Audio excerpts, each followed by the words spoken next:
Halo, apa kabar adik-adik sekalian, siswa-siswi kelas 7 SMP Kafna Jakarta. Nah, pada kali ini kita akan belajar tentang konversi energi dan sumber-sumber energi. Adapun kompetensi dasar pembelajaran kita yaitu menganalisis konsep energi, berbagai sumber energi, dan perubahan bentuk energi dalam kehidupan sehari-hari termasuk fotosintesis. Mari kita perhatikan gambar berikut. Ada sebuah mobil yang sedang melaju. Nah, mobil ini dia dapat bergerak atau dapat melaju, tentunya butuh bahan bakar. Nah, apakah di sana terjadi perubahan energi? Dan apa itu perubahan energi? Jadi, kalian harus tahu apa itu perubahan energi.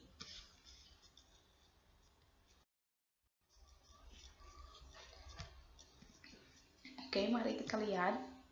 Menurut James Prescott Joule, dia mengatakan bahwa energi itu tidak dapat diciptakan atau dimusnahkan, tetapi energi dapat berubah bentuk dari satu bentuk ke bentuk yang lain.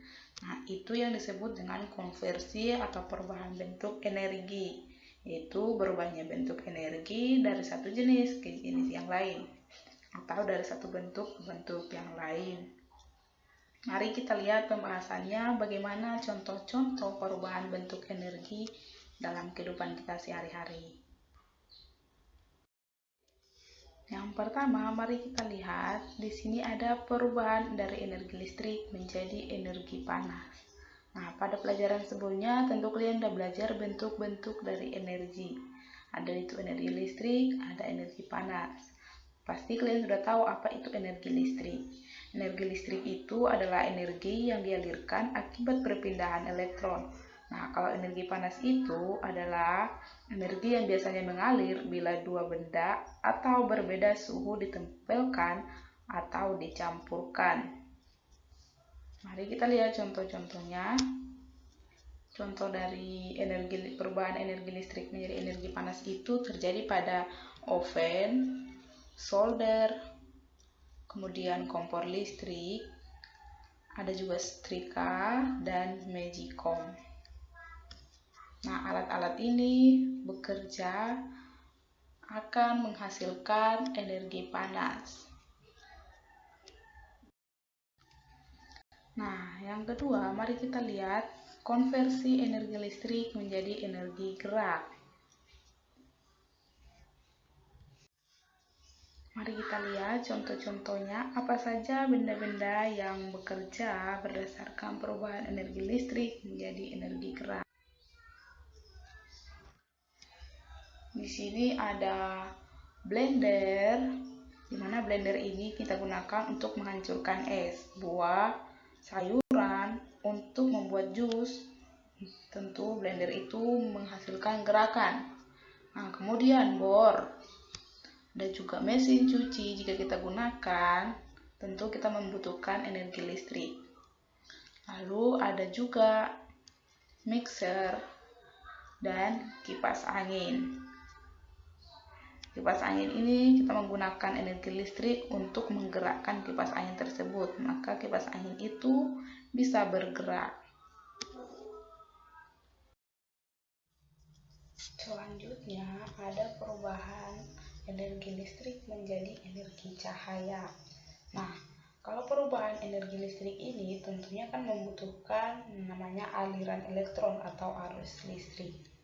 Jadi contoh-contohnya itu ada televisi, ada handphone, ada komputer, kemudian lampu yang menyala juga, itu menghasilkan cahaya. Nah, di sini terjadi perubahan energi listrik menjadi energi cahaya.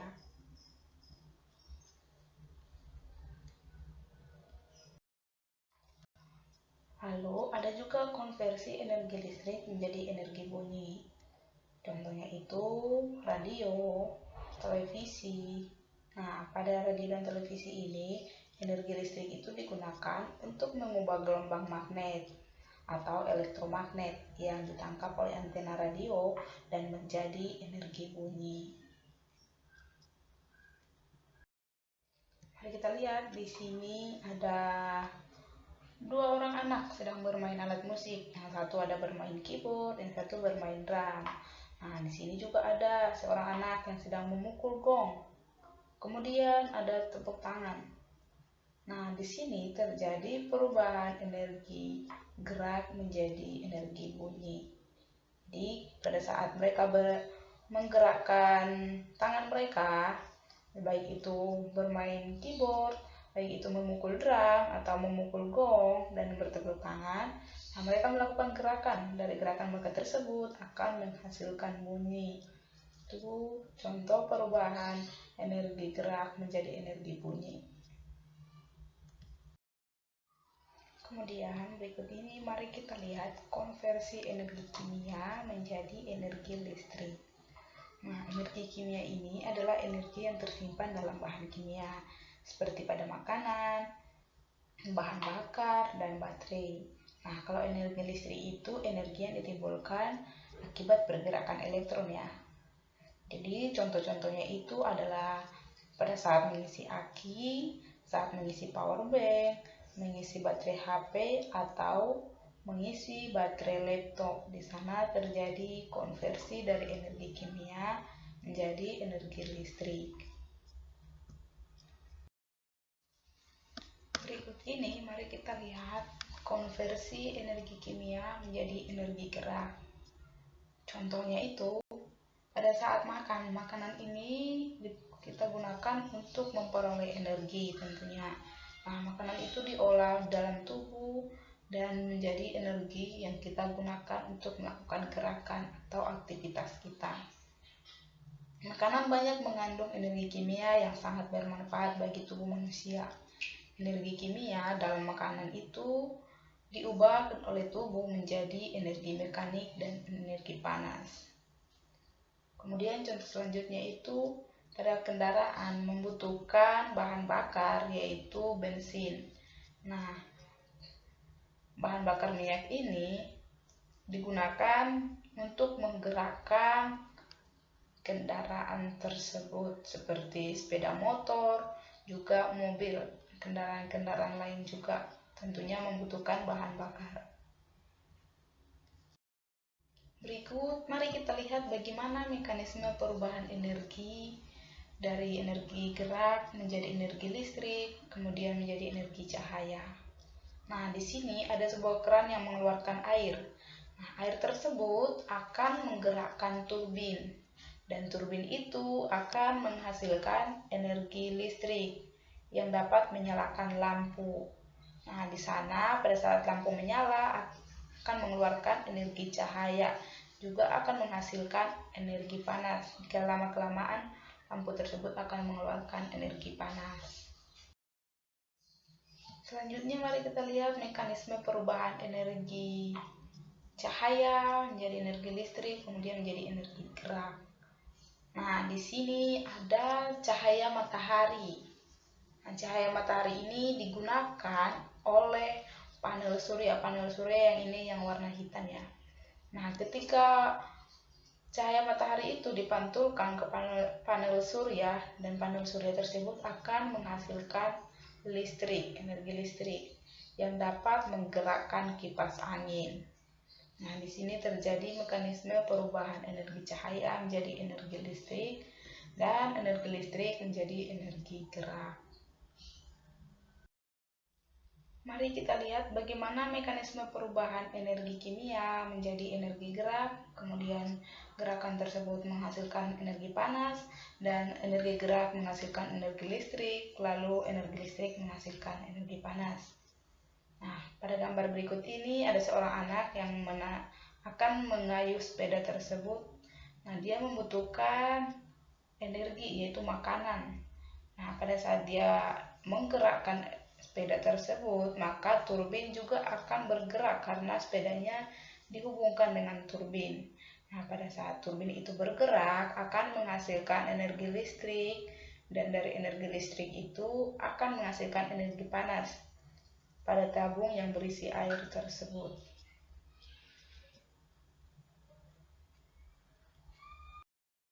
Berikut Berikut, mari kita lihat mekanisme perubahan energi panas menjadi energi gerak. Kemudian energi gerak itu menghasilkan energi listrik, dan energi listrik itu akan menghasilkan energi cahaya. Nah, di sini ada sebuah konvor atau dalam hal ini api yang menyala, yang di atasnya terdapat panci yang berisi air, maka air yang di dalam panci tersebut akan mendidih dan uap dari panci tersebut akan menggerakkan turbin, dan turbin itu akan menghasilkan listrik yang dialirkan ke lampu, maka lampu itu dapat menyala atau mengeluarkan cahaya. Nah, itu tadi contoh-contoh perubahan atau konversi energi dan mekanisme-mekanismenya kita udah pelajari. Selanjutnya kita belajar tentang sumber-sumber energi. Nah, sumber energi itu apa sih? Nah, sumber energi itu adalah segala sesuatu yang menghasilkan energi. Itulah sumber energi. Nah, sumber energi ini ada dua, yaitu sumber energi terbarukan dan sumber energi tak terbarukan. Yang pertama, mari kita lihat sumber energi terbarukan. Sumber energi terbarukan merupakan sumber energi yang berasal dari proses alam yang berkelanjutan atau tidak akan habis. Contohnya itu matahari.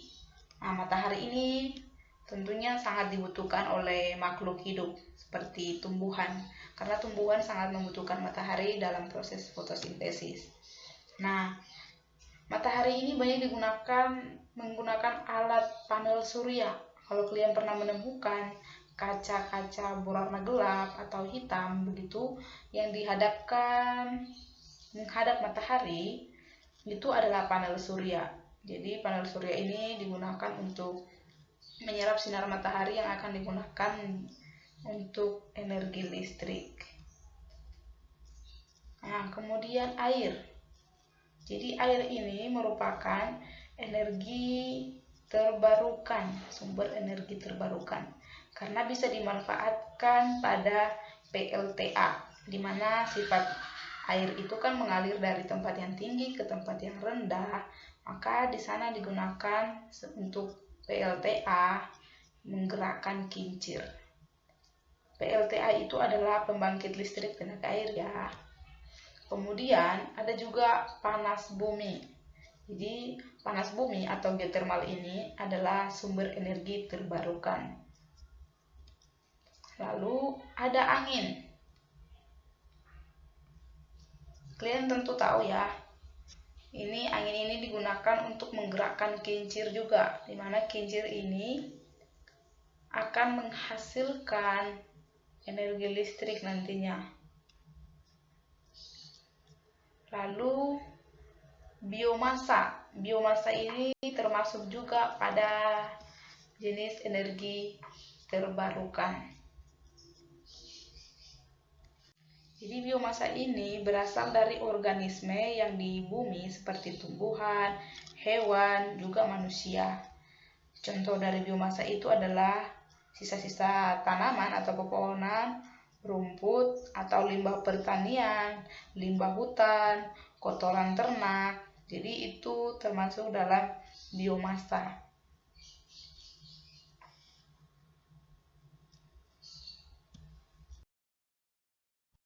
Berikut ini mari kita lihat sumber energi tak terbarukan. Apa itu sumber energi tak terbarukan? Jadi sumber energi tak terbarukan yaitu sumber energi yang berasal dari alam dan akan habis apabila dieksploitasi secara terus-menerus. Berarti ada jangka waktunya ya gitu. Contohnya itu batu bara, kemudian gas alam, lalu minyak bumi. Jadi batu bara, gas alam, minyak bumi ini merupakan bahan bakar fosil yang terbentuk dari fosil tumbuhan dan hewan yang sudah lapuk berjuta tahun yang lalu di dalam bumi. Untuk memperoleh batu bara, gas alam, dan minyak bumi perlu penambangan ke dalam perut bumi. Namun kalau terus-menerus akan habis, jadi makanya termasuk dalam sumber energi tak terbarukan, karena ada batas waktunya. Jadi itulah pembelajaran kita pada hari ini. Jadi kesimpulan yang kita pelajari yaitu energi itu memiliki sifat kekal, tidak dapat diciptakan dan tidak dapat dimusnahkan, namun dapat dirubah atau dikonversi dari satu bentuk ke bentuk yang lain. Kemudian kita juga sudah belajar sumber-sumber energi, yaitu segala sesuatu yang menghasilkan energi yang dapat kita klasifikasi menjadi dua, yaitu sumber energi yang terbarukan dan sumber energi yang tidak terbarukan.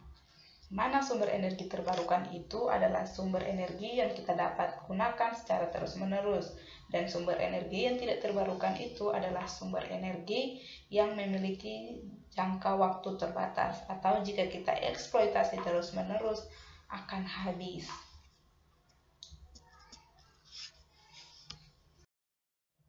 Oke, itulah pelajaran kita hari ini. Terima kasih dan sampai ketemu lagi dalam pembelajaran fisika selanjutnya. Tetap semangat dan Tuhan Yesus memberkati.